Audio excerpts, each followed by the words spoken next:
Assalamualaikum warahmatullahi wabarakatuh. Selamat pagi.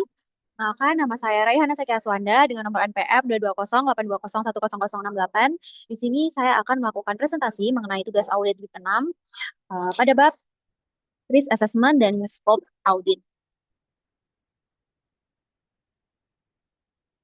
Kemudian yang pertama di sini ada studi kasus di mana suatu perusahaan jasa keuangan ini itu menggunakan sistem informasi berbasis web untuk melayani nasabah. Pelayanannya mencakup pembukaan rekening, transaksi online, dan laporan keuangan bulanan. Dalam audit internal ditemukan empat temuan utama, yaitu tidak ada prosedur backup data harian yang terdokumentasi, beberapa akses distributor masih menggunakan password default, laporan transaksi nasabah dapat diakses oleh staf yang tidak berhubungan langsung dengan bagian keuangan, dan perusahaan belum melakukan penilaian risiko sistem informasi secara formal. Berdasarkan temuan-temuan tersebut, di sini saya akan menjawab pertanyaan-pertanyaan audit sesuai dengan soal yang ada pada PPT. Yang pertama, dari temuan yang ada dapat diidentifikasi beberapa risiko utama. Yang pertama, tidak adanya backup data harian menimbulkan risiko kehilangan data penting, kesulitan penemuan saat terjadi insiden, serta gangguan layanan. Kemudian untuk temuan kedua, password administrator masih default, menimbulkan risiko akses itu tidak sah, sistem dapat dibaca oleh peretas, dan data dapat dimanipulasi. Temuan ketiga, ada pada laporan transaksi diakses oleh staf tidak berwenang menimbulkan risiko pelanggaran kerahasiaan data nasabah, potensi penyalahgunaan informasi, serta menurunkan kepercayaan nasabah. Selanjutnya, untuk temuan terakhir, tidak adanya risk assessment formal menimbulkan risiko kelemahan dalam melakukan manajemen risiko, sehingga organisasi tidak tahu area mana yang paling kritis untuk audit. Selanjutnya, kita juga perlu menentukan level-level risiko pada risk analysis.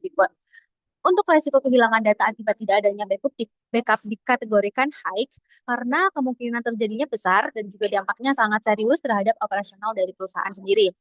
Untuk risiko penggunaan password default juga high karena mudah dieksploitasi, bisa langsung memberi akses penuh ke sistem. Kemudian untuk risiko akses laporan oleh staf tidak berwenang dikategorikan medium karena bisa menyebabkan kebocoran data, tapi tergantung dari seberapa luas aksesnya. Selanjutnya, untuk resiko tidak adanya risk assessment formal dikategorikan medium, karena meskipun tidak menimbulkan kerugian langsung, hal ini melemahkan manajemen resiko di jangka panjang.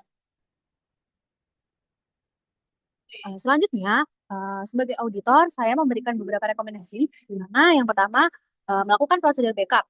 Jadi, buat kebijakan backup harian, mingguan, dan bulanan, kemudian lakukan uji pemulihan secara rutin untuk memastikan backup itu bisa dipakai. Selanjutnya, menyimpan backup di lokasi berbeda atau menggunakan cloud untuk keamanan. Untuk rekomendasi kedua, ada pada pengendalian password, di mana harus segera dilakukan ganti semua password default administrator.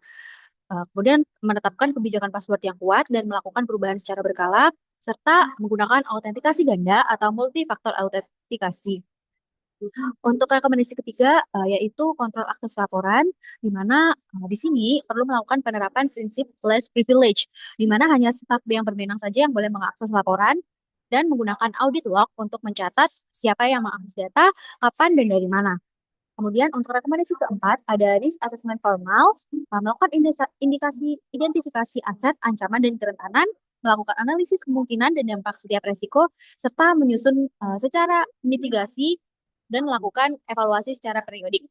Untuk rekomendasi yang terakhir, ada monitoring dan edukasi, di mana perlu melakukan sosialisasi kebijakan keamanan ke seluruh pegawai, serta monitoring kepatuhan terhadap kebijakan secara berkelanjutan. Kemudian, untuk metode penilaian risiko yang digunakan adalah kualitatif. Dalam metode ini, risiko itu dikelompokkan dalam kategori tinggi, rendah, dan juga sedang. Penilaian tersebut didasarkan pada dua faktor utama, yaitu kemungkinan terjadinya dan dampak yang ditimbulkan. Misalnya, ada pada password default dikategorikan high karena kemungkinan terjadinya besar dan dampaknya juga signifikan. Selain pada metode penilaian kuantitatif, ada juga metode hybrid, yaitu kombinasi antara kualitatif dan juga kuantitatif. Metode ini tuh bisa dipakai bila perusahaan itu ingin menambahkan estimasi kerugian dalam bentuk angka. Contohnya ada pada jika downtime satu hari menyebabkan kerugian 500 juta, maka nilai resiko dapat dihitung lebih konkret. Namun untuk em, kasus yang ini, pendekatan kualitatif lebih praktis dan sesuai dengan kebutuhan, sehingga saya memilih metode penilaian kuantitatif. Kemudian temuan audit yang bisa dipetakan ke dalam domain COVID-5 ada sebagai berikut. Yang pertama, tidak adanya backup yang terdokumentasi, maka menggunakan DSS atau Deliver Service and Support, khususnya ada pada domain DSS 04, yaitu Manage Continuity. DSS 04 ini mengatur keberlangsungan layanan termasuk backup dan juga recovery. Kemudian untuk temuan kedua, password default atau akses admin menggunakan domain APO, khususnya ada pada APO 13, Manage Security, dan juga DSS di DSS 05, yaitu Manage Security Service. Dikarenakan APO 13 itu mengatur kebijakan keamanan dan dari DSS 5 menjalankan operasi keamanan. Kemudian untuk temuan ketiga, yaitu akses laporan ke staf tidak berhak, di sini menggunakan domain DSS atau BAI, khususnya pada DSS 06, yaitu Manage Business Process Control, NBAI 08, yaitu Manage Knowledge, di mana mereka itu memastikan bahwa konsep aplikasi dan akses itu dijalankan dengan cepat. Kemudian untuk temuan keempat, tidak adanya assessment formal, di sini menggunakan APO, khususnya APO 12, yaitu Manage Risk, dikarenakan proses APO 12 itu harus fokus pada identifikasi, evaluasi, dan mitigasi risiko di organisasi TI. Dengan demikian, COVID-5 dapat menjadi kerangka kerja yang membantu perusahaan memperbaiki kelemahan sistem informasinya. Kemudian ada beberapa jurnal terkait.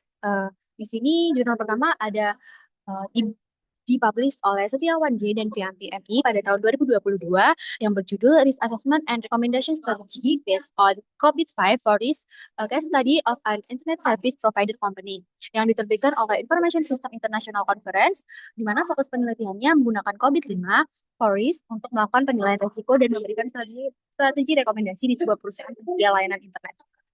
Kemudian untuk jurnal kedua dipublish oleh Chandra DKP dan Vianti FI pada tahun 2022 berjudul Strategic IT Governance Utilizing COVID-2019 Framework to Mitigate Data Backup Failures in Industrial Operation, dipublish oleh Indonesian Journal of Computer Science dengan fokus penelitian mengatasi masalah kegagalan backup data di perusahaan manufaktur dengan framework COVID 2019. Baik, mungkin cukup sekian presentasi saya pada hari ini. Terima kasih atas perhatiannya. Wassalamualaikum warahmatullahi wabarakatuh.